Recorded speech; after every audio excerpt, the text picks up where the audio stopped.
When starting up an online business, the first thing most of us need to address is our mindset. If you look at the reason why most people fail to take action creating their ideal future, a fixed mindset is most likely behind most of them. What we need to do is break down these fixed ways of thinking and transition into a growth mindset. Here are 3 things we can do to challenge our fixed mindset. By the way, I'm posting videos like this on a regular basis now.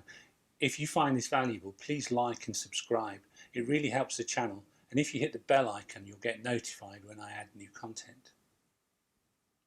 So how do we transition into a growth mindset? Well, changing our mindset involves looking at and understanding our inherited beliefs. A key belief is that somehow abilities and talent are set in stone. This is a key challenge to break away from. The fixed mindset thinks that talent is king. Well, in business, many fixed mindset organisations believe that they'll be successful if they can hire the most talented people. It creates a number of expectations. That they will be productive from the outset, that they'll be instantly adding to the bottom line, that they'll be perfect from day one, and that they'll be not needing to grow into the role. At an individual level, fixed mindset people believe that they can only do things that they have a natural aptitude for.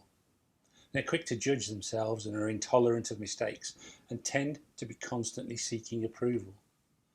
They have no belief that practice makes perfect. Contrast this with a growth mindset. Imagine, if you will, a classroom full of children with an engaged teacher asking challenging questions. Can you see in your mind the hands shooting up as the children are jumping at the challenge? Children recognise that the more they solve, the more they'll learn. People in the growth mindset are always pushing themselves to their limit. They know that hard work, dedication and perseverance are key to improving, but also, critically, they recognise that failure can be just as important. Getting beyond failure, learning from mistakes, well, that's where development lives.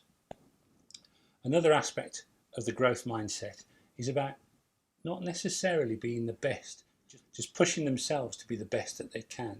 And this is where finding mentors can come in. We need to find and surround ourselves with successful people who will be able to challenge and advise us when it's needed.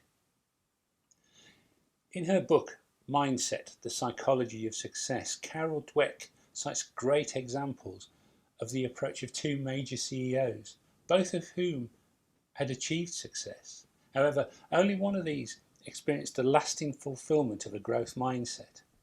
The 2 CEOs in question are Lee Iacocca and Lou Gerstner. Lee Iacocca was the CEO of Chrysler.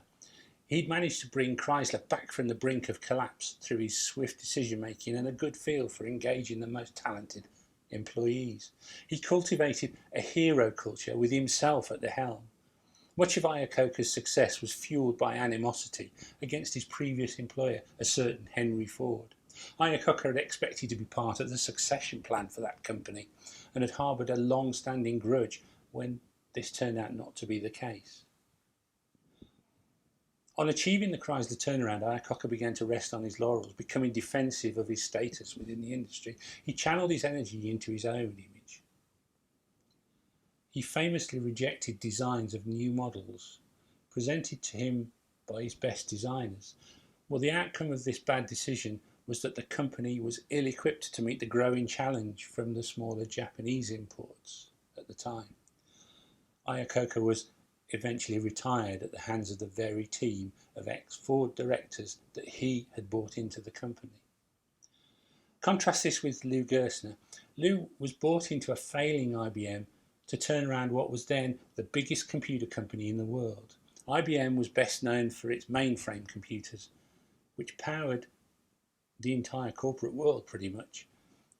The company had been trading on its success and had become complacent in the face of increased competition, downsizing and changing market conditions generally.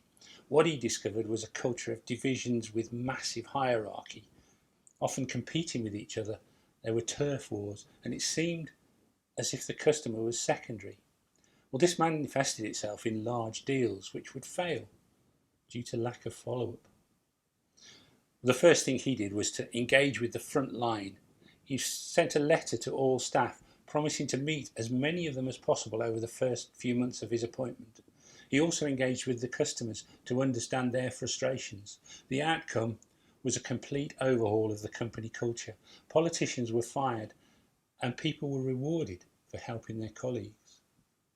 He demanded and inspired better execution. The deal was not enough. He needed people to get the job done. For the customers, he reviewed and reduced pricing, put in an operational culture which focused on delivering customer value. After the initial changes were put in place, the results took a number of years to show on the balance sheet. But his tenacity in dealing with the external naysayers eventually shone through, and IBM is now a successful and sustainable player in the technology services market, having reinvented itself a number of times since the time of Gerstner. That's true growth mindset in action. So how should we bring a growth mindset into our business? Well, firstly, we need to break out of the mindset which tells us that we don't have the talent for business. This is where education and training comes in.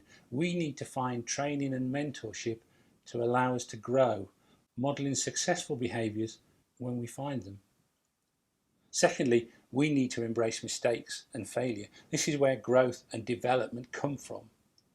The opportunity to learn from mistakes and never give up is key. To quote the founder of IBM, Thomas J. Watson, if you want to succeed, you need to double your failure rate.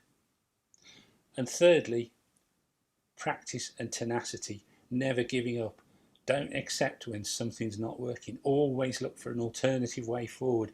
Look at how we can improve ourselves rather than trying to blame our environment or other people for our lack of success. Break through those blockers.